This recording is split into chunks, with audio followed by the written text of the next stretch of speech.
Hello everyone, I'm meteorologist Violet Skyber. As we head into the Mother's Day weekend, the weather is expected to be dry, which means we're not expecting any travel concerns, at least from any precipitation. However, we could see some potholes in the roads, and maybe this will be a fun fact for you or something you could share with your mom this weekend.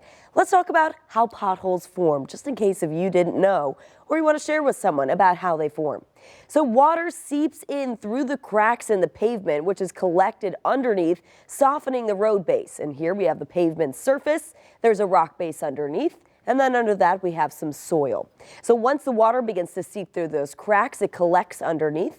And eventually, when we get some cooler temperatures, the water will freeze. And water tends to expand when it freezes. So when it does, it forces the pavement upwards as it freezes. And then we have this big bulge on the pavement that cars are running over.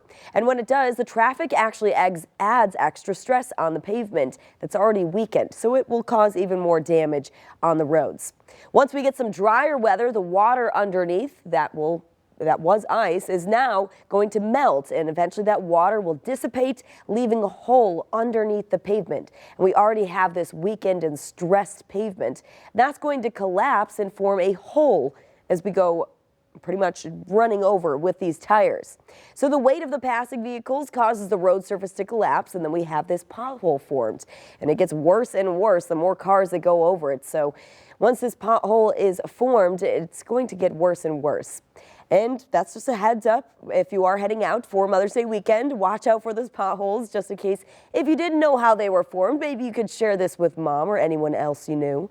But this is just a fun fact to share with you. Although we are not seeing any hazardous weather conditions, there's always things on the road to look out for.